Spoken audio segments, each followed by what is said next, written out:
How do you professionally say I never agreed to do that? Life pro tip: ChatGPT is really good at making something sound professional. I use it all the time to make my idea more professional. For example, ChatGPT said, "And GT, regrettably, my agreement was not obtained. And GT, and GT, and GT, and GT, and GT, I must clarify that I did not provide my assent to the aforementioned matter. And GT, and GT, and GT, and GT, and GT, I would like to emphasize that I did not concur with the proposal in question. And GT, and GT, and GT, and GT, and GT, it is important to note that I did not express my concurrence with that particular course of action. And GT, and GT, and GT, and GT, and GT, I would respectfully like to highlight that I did not give my consent to the aforementioned agreement. My current workload is pretty demanding, and I don't quite recall agreeing to that. Could you point me to a message, email thread where we discuss this? Otherwise, as stated, my hands are pretty full right now, and whilst I appreciate the urgency of this task, I can't afford to allocate any time to it at present. Going forward, we can discuss tasks in quick meetings so that expectations are clear on both ends. Help me see how this part of my agreement.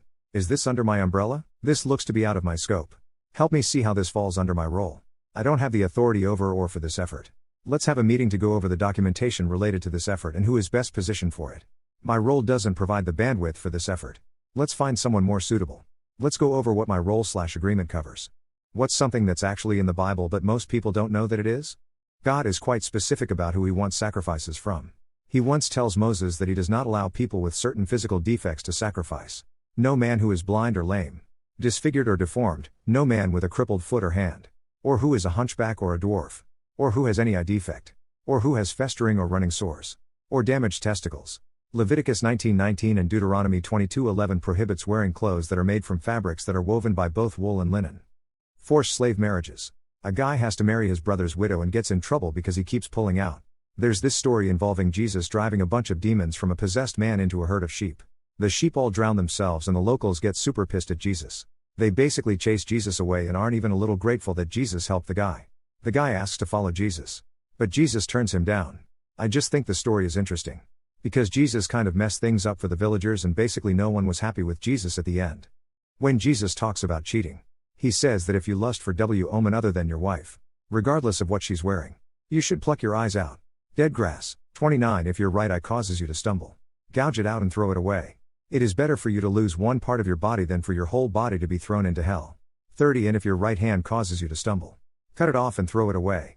It is better for you to lose one part of your body than for your whole body to go into hell. Matthew 5:29-30.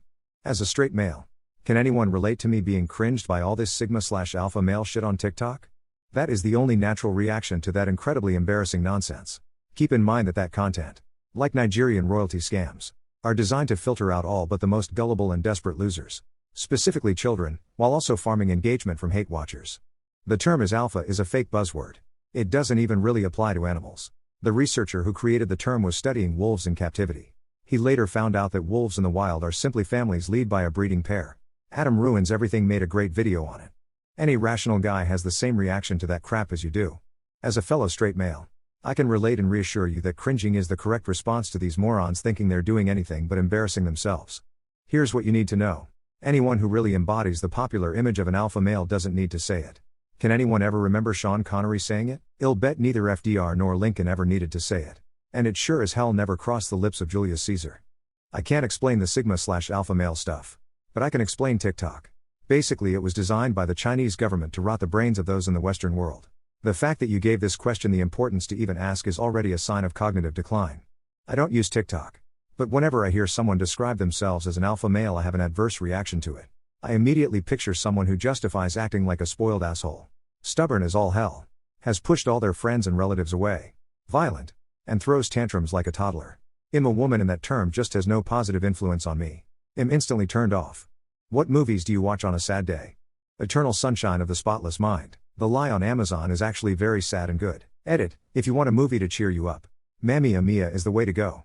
The Grand Budapest Hotel, 2014. Howl's Moving Castle, 2004. Lilo, Stitch, 2002. The Nightmare Before Christmas, 1993. Guardians of the Galaxy Volume 2, 2017. The Lego Batman Movie, 2017. I have quite a few. Sabrina, both the Hepburn one and the Ford one. Bob's Burgers, TV show. Community, TV show. Studio Ghibli movies, Howl or Kiki usually. If I need a cathartic cry, I watch Encanto, Millennial Generational Trauma FTW. If I need a good laugh or distraction, I watch any Mystery Science Theater. Mono's Hands of Fate is a classic. If I'm really truly in the dumps, usually a visiting wave of Nobody Cares About Me, I will revisit Esther Costello with Joan Crawford. It hurts my heart deeply what happens to Esther, but by the end of the movie I began to remember Therese always somebody that cares. If it's really bad, I just embrace the nihilism and watch horror movies. My comfort movies are Clueless, Spy, and I like the BBC system adaptations as well. If I need something to cry with Steel Magnolias and My Girl because those funeral scenes. If I need to get out of the mood, Dumb and Dumber, Spy, Fun with Dick and Jane, Moulin Rouge, if I want to feel even sadder. Or Bride and Prejudice if I want to get a positive boost. That's not a typo. It's Bride and Prejudice, a great underrated film.